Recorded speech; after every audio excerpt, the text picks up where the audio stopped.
Gente, as desculpas são sempre as mesmas, né? Ah, eu só estava me defendendo. Ela me provocou, por isso eu bati nela. Ó, você precisa de uma lição, tá? Para aprender a respeitar um homem. Você pediu por isso, não adianta reclamar. São tantas coisas. Ó, não me contraria porque vai dar ruim para você. Você já ouviu frases assim? Conhece alguma mulher que já ouviu?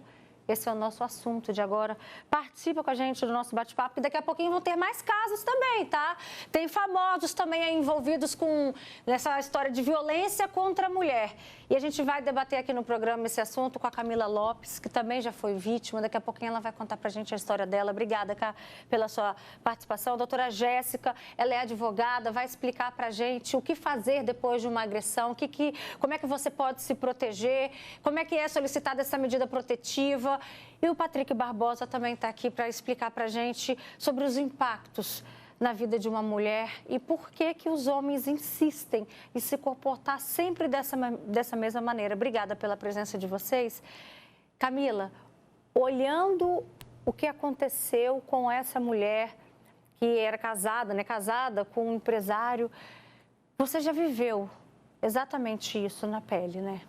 Sim, infelizmente é muito dolorido, né? Não só a agressão física, né? A psicológica, tudo que a gente vive naquele exato momento.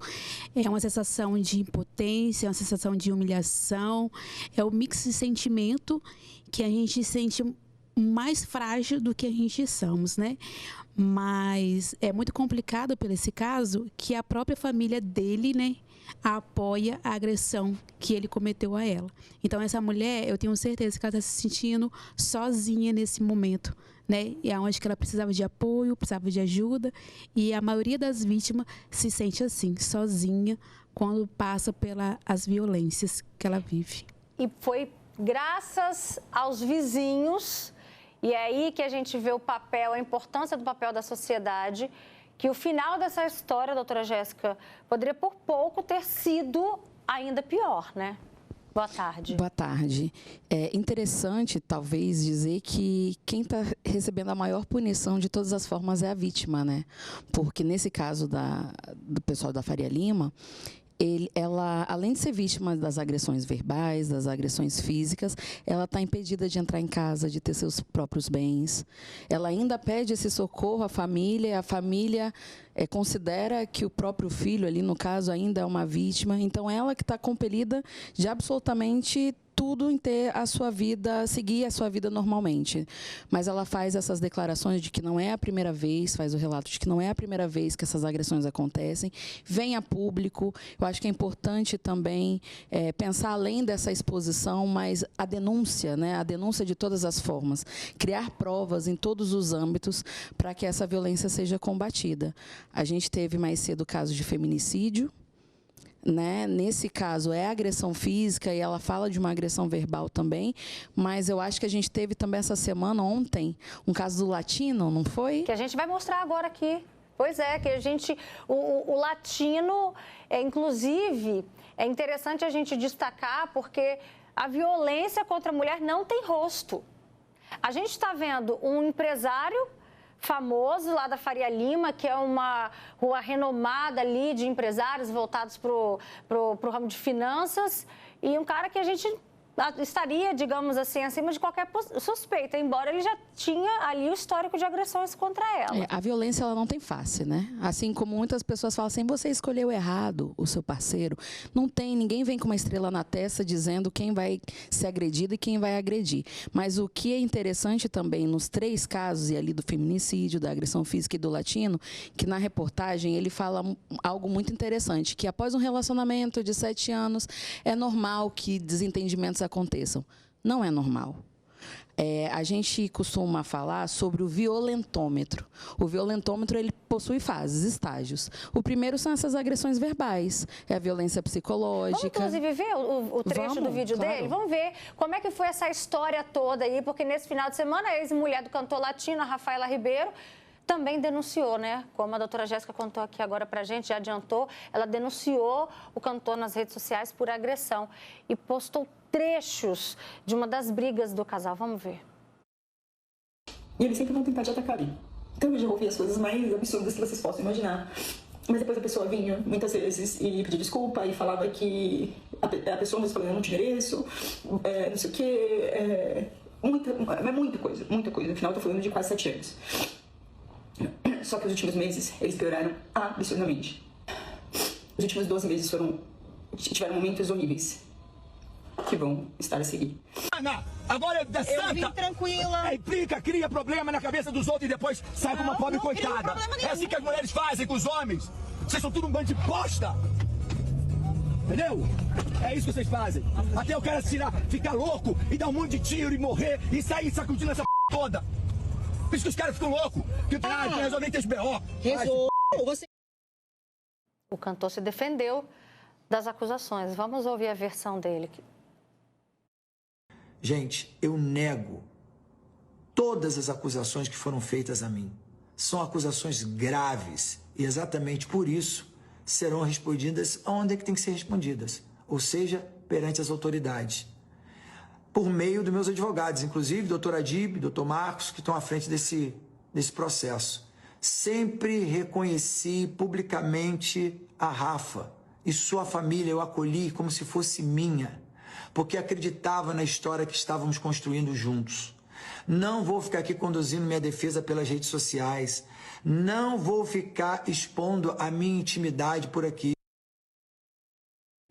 Até onde é uma discussão de casal e quando que isso pode se tornar também uma violência psicológica, doutora Jéssica? Tudo bem, é um recorte, mas a gente vê ali não só ofensas, a gente vê até mesmo um tom de ameaça, né? São vários tipos de violência ali cometidas, né? E não tem como ele, enquanto pessoa pública, também exigir que a gente não trate a matéria em seara pública. Tem muito disso. Eles ficam geralmente desconfortáveis quando isso vem à tona. Mas vamos lá. Ele inicia e, pela agressividade, a gente já nota que não deve ser a primeira vez, o primeiro formato de fala com uma mulher. Então, voltando, né, ao que dizia sobre o violentômetro, ele inicia desse formato mesmo, de você agredir psicologicamente a mulher. Ele fala algo muito interessante ali, que é o que a gente está lutando hoje pela pele da misoginia, que é aquele ódio contra as mulheres, é um tipo de crime que a gente está tentando encapsular esse crime, que é a misoginia. Ele fala, vocês mulheres que se comportam assim, isso demonstra tão claramente essa aversão ao comportamento feminino. E logo em seguida, muito provavelmente, vem as agressões físicas, que é o segundo estágio, já não é mais o primeiro, que é o brando. Infelizmente, o último é o feminicídio, que é o homicídio praticado contra mulheres em razão de ser mulher. Então, a violência ela tem um caminho. E a gente precisa observar e denunciar desde o início. Infelizmente, a gente precisa também de um acompanhamento para essa vítima que está ali sofrendo essa agressão, principalmente a psicológica desde o início, porque, de fato, não é fácil identificar, menos ainda sair desse relacionamento. Hoje, essa mulher vítima das agressões desse empresário lá da Faria Lima, hoje ela reconhece que na época do namoro ele já causava essa violência psicológica, essa tortura psicológica contra ela. Ela falou sobre isso. Eu vou ler alguns comentários aqui, Patrick, já a gente chega até você. Olha só, tem gente dizendo, boa tarde, Alberto, é muito triste ver essas cenas, me faz lembrar de tudo que eu passei. O que está acontecendo com esses homens? Outro relato. Boa tarde, Alberto, eu vivi isso na pele. Foram longos 10 anos vivendo em um relacionamento tóxico. Passei por todos os ciclos de violência doméstica. E tudo começou com cala a boca. Até que uns anos atrás quase morri nas mãos do meu ex-marido. Outro comentário, por isso não acredito nessas medidas fracas de proteção à mulher. Devia ser mais rigorosa, porque a cada dia mais mulheres estão sendo mortas. Outro relato, tenho 59 anos, trabalho e mantenho minha casa que é própria. Tem que sair fora do relacionamento abusivo, pois as agressões só aumentam. Vivi isso por muitos anos, Roberta, violência psicológica. Eu cheguei a achar que eu era errada e por muitos anos fiquei me iludindo e sempre fazendo o melhor para a família, mas sempre sendo julgada e apontada como errado. Eu vou parar nesse comentário porque essa mulher aqui, Patrick, e essa telespectadora já traz para a gente uma das consequências dessa mulher que não consegue identificar a violência que está sofrendo e que acaba, de certa maneira, normalizando aquilo como uma forma de amor, talvez, você faz parte do relacionamento. Quando que é uma discussão de casal e quando que isso se torna algo abusivo? Ajuda as mulheres a diferenciar. Então, Roberta, a gente começa a olhar isso numa coisa muito simples, que é a seguinte, eu vou usar a fala do latino, né? Durante um tempo dentro de um relacionamento, é natural que tenha um desgaste, que há desentendimento. Até porque a gente está falando de duas pessoas com costumes diferentes, crenças diferentes, famílias diferentes, que estão construindo uma nova família. E vai haver desentendimento. Até você conseguir conciliar os dois pensamentos para construir um só, é muito tempo de ajuste. Isso a gente entende como desentendimento dentro da relação. A partir do momento que tem ofensa verbal, violência física, emocional ou qualquer outro tipo de violência, já saiu do desentendimento, porque a pessoa não está querendo construir nada dentro da relação. Muito pelo contrário, ela quer se impor em relação ao outro. Só isso já desconsidera completamente o discurso de que eu faço isso por nós, que eu estou pensando no casal, você não entende o que eu estou dizendo, que são as falas dentro de uma relação adoecida, uma relação tóxica, uma relação onde a violência ela já está instalada. Fabíola, em que momento você conseguiu identificar que você estava num relacionamento violento? Infelizmente, a violência psicológica ela é invisível, né? Para muitas mulheres, até ela identificar que está vivendo essa violência, infelizmente, muitas vezes tem que chegar na física, né? E quando eu acordei assim, que eu falei, ops, eu estou sofrendo violência, eu não mereço isso, foi aonde que eu pensei que eu ia morrer, né? Ou seja, chegou na agressão física. Física e no extremo. Mesmo na física ainda, eu falei, ele está me proibindo porque ele gosta de mim, né? Porque ele está querendo me proteger de alguma coisa, ele não quer que eu trabalhe, não quer que eu saia de casa.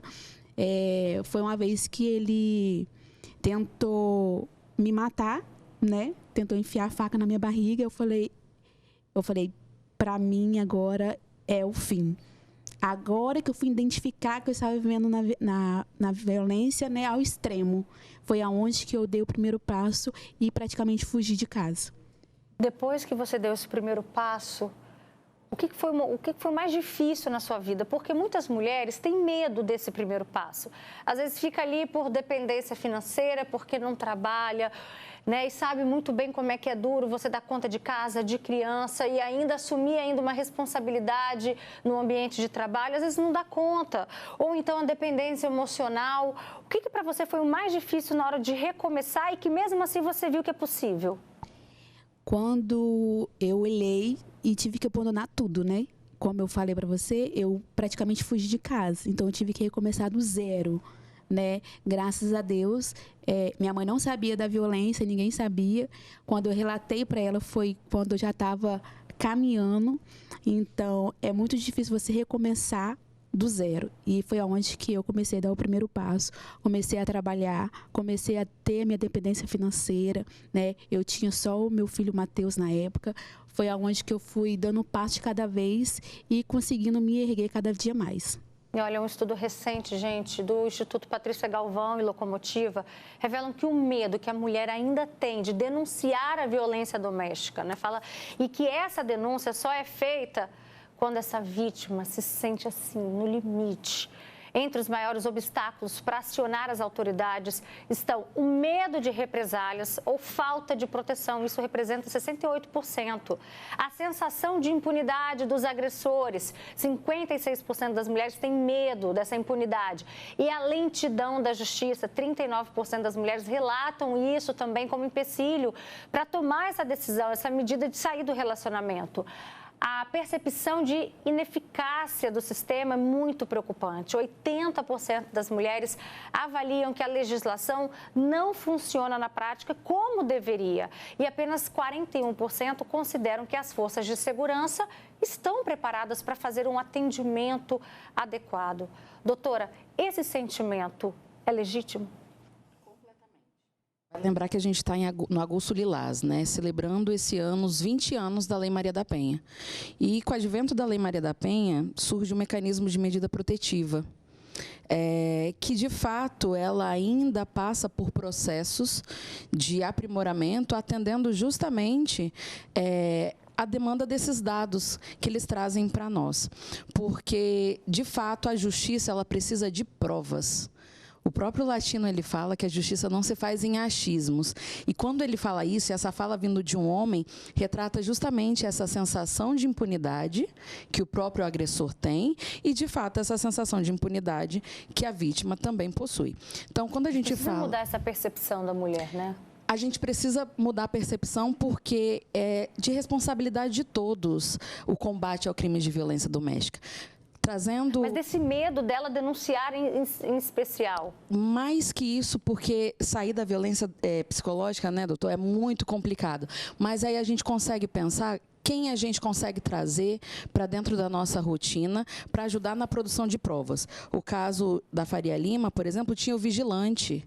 Aquela pessoa é uma testemunha da agressão. A gente precisa se comprometer com o combate à violência. Na verdade, testemunha e... Na verdade, se a gente for além, até conivente da agressão, infelizmente, né? Por isso, novamente, é responsabilidade nossa o combate. Fez certíssimo a pessoa que, quando percebeu a agressão dentro do carro do Latino com a sua ex-companheira, fez a filmagem. É importante que a gente, quando identifique, nós mulheres, né? Quando a gente identifique um caso de violência, a gente verbalize com as pessoas mais próximas e torne isso relevante ali no nosso meio, no nosso grupo. Olha, eu estou passando por isso, então me ajuda a gerar provas, porque tanto a violência psicológica, porque as agressões geralmente acontecem no interior das nossas casas, né? Infelizmente, a gente chega em estágios públicos, mas geralmente acontece no interior das nossas casas. Mas são muitos sinais que acontecem ao público. A gente sempre fala, em briga de marido e mulher, não se mete a colher. Está completamente errado esse pensamento. Tem que meter, tem que denunciar, porque às vezes o meu boletim, enquanto vítima, ele pode ser corroborado, inclusive, com o boletim que uma outra pessoa pode falar, olha, aquela mulher sofreu violência. Patrick, a doutora Jéssica falou dos 20 anos da Lei Maria da Penha. Muita coisa mudou, muita coisa evoluiu em relação à proteção à mulher, mas uma coisa não mudou e precisa mudar urgentemente, que é a mentalidade dos homens. Por que a gente ainda vê muitos casos de agressão contra a mulher?